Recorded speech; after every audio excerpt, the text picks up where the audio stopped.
মাধ্যমিকের প্রথম অধ্যায় ইতিহাসের ধারণা। একটু খেয়াল করে যদি দেখো তাহলে যখন তোমাদের প্রথম এই অধ্যায়ের বিষয়বস্তু বুঝিয়েছিলাম তখন আমি তোমাদের বলেছিলাম যে এই অধ্যায় থেকে তোমাদের বিভিন্ন ধরনের ইতিহাস কিন্তু পড়তে হবে। সেটা পরিবেশের ইতিহাস হোক বা শহরাঞ্চলের কোনো ইতিহাস হোক বা খাদ্যাভ্যাসের ইতিহাস হোক, বিভিন্ন ধরনের ইতিহাস আমাদের এই অধ্যায়ে জানতে হবে। কিন্তু আমরা এই সমস্ত ইতিহাসগুলো জানলাম কোথা থেকে? এই সমস্ত ইতিহাসগুলো যে ঐতিহাসিকরা পেয়েছেন বা তথ্যগুলো পেয়েছেন, এগুলো কোথা থেকে পেয়েছেন? একটা উৎস তো থাকবেই। সেই উৎসটা কোথায়? দেখো, বিভিন্ন সাময়িকপত্র, বিভিন্ন নথিপত্র, এগুলো থেকে কিন্তু ঐতিহাসিকরা এই সমস্ত ইতিহাস, অর্থাৎ বাঙালির বিভিন্ন ইতিহাস, খাদ্যাভ্যাসের ইতিহাস সমস্তটাই কিন্তু আমাদের সামনে উপস্থাপন করেছেন। এই সমস্ত নথিপত্র, সাময়িকপত্র, এগুলোর মধ্যে প্রথমেই যার নাম আসবে তার নাম হচ্ছে বঙ্গদর্শন, যার প্রতিষ্ঠাতা হচ্ছে বঙ্কিমচন্দ্র চট্টোপাধ্যায়। তো আজকে আমরা এই ভিডিওর মাধ্যমে জানবো যে বঙ্গদর্শন আমাদের ভারতবর্ষের ইতিহাসে এতটা গুরুত্ব কেন পেল, আর তাকে এতটা গুরুত্ব দেওয়াই বা হলো কেন। তো চলো বিস্তারিত জেনে নেওয়া যাক এবং একটু ছোট্ট করে জেনে নেওয়া যাক আজকের এই বঙ্গদর্শনের বিষয়বস্তু। তার আগে ভিডিওটা যদি ভালো লেগে থাকে তাহলে অবশ্যই একটু লাইক করে দিও, সাবস্ক্রাইব করতে একেবারেই ভুলো না যদি চ্যানেলে নতুন হয়ে থাকো, এবং নিজেদের মূল্যবান মতামত অবশ্যই কমেন্ট বক্সে জানিও, শেয়ার করতে একেবারেই ভুলো না। তো চলো আজকে জেনে নেওয়া যাক বঙ্গদর্শন কেন এত গুরুত্বপূর্ণ উপাদান হয়ে উঠল। দেখো, প্রথমেই আমরা জানি যে বঙ্গদর্শন হচ্ছে একটা পত্রিকা। কি পত্রিকা? একটা সাময়িক পত্রিকা। এই পত্রিকা থেকে আমরা কিন্তু বিভিন্ন ধরনের ইতিহাস জানতে পারি। মজার বিষয় হচ্ছে এখান থেকে যে কৃষকরা কিভাবে জীবনযাপন করতো, বাঙালিরা কিভাবে জীবনযাপন করতো, তার সম্বন্ধে বিস্তারিত কিন্তু আলোচনা আমাদের আছে এই বঙ্গদর্শন থেকে। তো বঙ্গদর্শনের প্রতিষ্ঠাতাকে আমরা জানলাম বঙ্কিমচন্দ্র চট্টোপাধ্যায়। এবার বিভিন্ন ধরনের ইতিহাস কিন্তু এখানে রয়েছে। তাহলে কী ধরনের ইতিহাস? প্রথমেই যদি আসি তাহলে 1 নম্বরে রয়েছে আমাদের চিরস্থায়ী বন্দোবস্ত।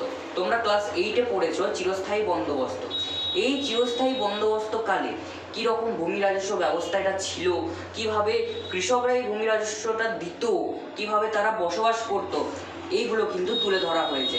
তাহলে চিরস্থায়ী বন্দোবস্ত আমাদের খুব ক্লিয়ারলিভাবে এখানে তুলে ধরা রয়েছে, এবং বঙ্কিমচন্দ্র চট্টোপাধ্যায় এটাতে বঙ্গদর্শনে চিরস্থায়ী বন্দোবস্ত সম্বন্ধে বিস্তারিত আলোচনা করে দিয়েছেন। তারপর স্বার্থ সম্বন্ধিত কিছু বিষয় এখানে রয়েছে। স্বার্থ সম্বন্ধিত বিষয় বলতে দেখো, ইংরেজরা যখন ভারতবর্ষে এলো তখন ইংরেজি শিক্ষায় শিক্ষিত হলো বাঙালি বুদ্ধিজীবী সমাজ। তারা আরও শিক্ষিত হয়ে উঠল, কিন্তু তারা নিজেদের স্বার্থটাকেই বুঝে নিল। তারা কৃষকদের, সাধারণ মানুষদের, শ্রমিকদের স্বার্থ কোনোভাবেই বুঝলো না। এর সাথে শুরু হলো স্বার্থ সংঘাত। কৃষকরা দেখলো যে না, তাদের বিভিন্ন বুদ্ধিজীবী সমাজরা তো তাদের জন্য কিছুই করছে না, তাদের নিজেরাই নিজেদের স্বার্থ বুঝে নিচ্ছে, কৃষকদের কোনো স্বার্থই তারা দেখছে না। তখন কি হলো? স্বার্থ সঙ্গে স্বার্থ সংঘাত হলো। এবার এখানেও মজার বিষয় রয়েছে, এই যে কৃষকদের বিভিন্ন অত্যাচার, কিভাবে তাদের জীবনযাপন করা হতো, কিভাবে বুদ্ধিজীবী সমাজ তাদের একেবারেই দেখাশোনা করতো না, নিজেদের স্বার্থটাকেই বুঝে নিত, এগুলো কিন্তু বিস্তারিত আলোচনা করা হয়েছে।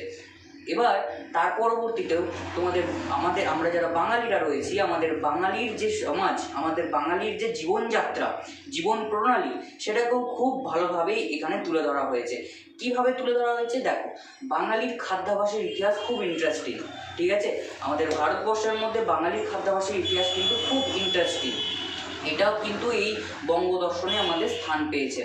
বাঙালি কিভাবে জীবনযাপন করতো, কেমনভাবে তারা তাদের লাইফস্টাইলটা কী ছিল, সেটাই কিন্তু এখানে তুলে ধরা হয়েছে বঙ্গদর্শনে। প্রথম তোমরা এটুকু জেনে রাখো যে বঙ্গদর্শনে এই জন্যই খুবই গুরুত্বপূর্ণ বা গুরুত্ব দেওয়া হয়েছে তাকে। বঙ্গদর্শনে বিভিন্ন ধরনের ইতিহাসকে একটু একটু হলেও অ্যাড করা হয়েছিল। ঠিক আছে, একটু একটু হলেও কোন কোন ইতিহাসগুলো অ্যাড করা হয়েছিল? দেখো, আমাদের ইংরেজ সরকার আসার সময় ইংরেজরা কীভাবে কী করেছে, তারপর এই ভারতবর্ষের মানুষ কি করেছে, কিভাবে জীবনযাপন করেছে, ভারতের ইতিহাসকে যদি তুলতে হয়, ভারতের ইতিহাসকে যদি জানতে হয়, বাঙালির ইতিহাসকে যদি জানতে হয়, তাহলে আমাদের কিন্তু এই সমস্ত তথ্যগুলো প্রয়োজন।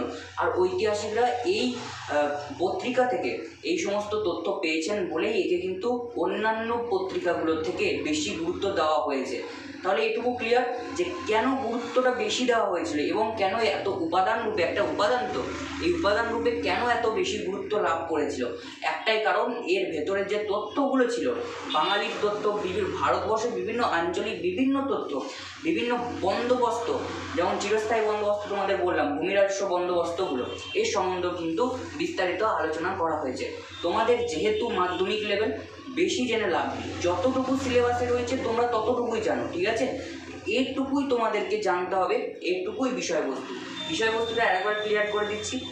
দেখো, চিরস্থায়ী বন্দোবস্ত সম্বন্ধে এখানে আমরা জানবো বা জেনেছি। 2 নম্বর, স্বার্থর সঙ্গে স্বার্থর সংজ্ঞা। বিভিন্ন বুদ্ধিজীবী সমাজ যখন শিক্ষিত হয়ে উঠলো, ইংরেজ ভাষাতে বা ইংরেজি শিক্ষায় আরও উচ্চশিক্ষা লাভ করলো, তখন কিন্তু তারা নিজেদের স্বার্থটাকে বুঝে নিল, অন্য আর কারো স্বার্থ তারা দেখলো না। কৃষক শ্রেণী একেবারে নিম্ন শ্রেণীতে পরিণত হয়ে গেছিল। তারপর বিভিন্ন আমাদের বাঙালির লাইফস্টাইল বা বাঙালির জীবনযাত্রা সম্বন্ধেও কিন্তু এই বঙ্গ দর্শনে খুব স্পষ্টভাবে তুলে ধরা হয়েছে।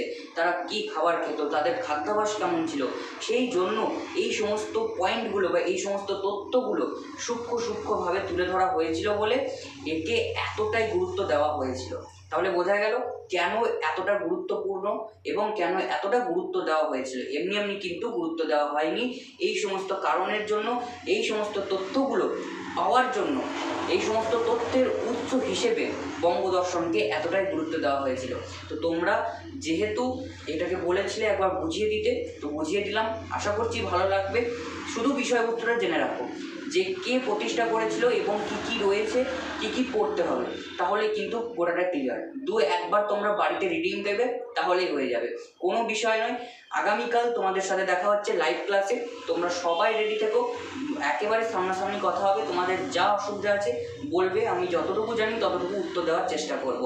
তো এরকমভাবেই তোমরা কমেন্টে জানিও পরবর্তী ভিডিও কোন টপিকে বানাবো, সেই টপিক তোমাদের চাহিদা অনুযায়ী, সেই টপিক অনুযায়ী তোমাদের ভিডিও দেওয়ার চেষ্টা করব। আশা করছি আজকের ভিডিও ভালো লেগেছে।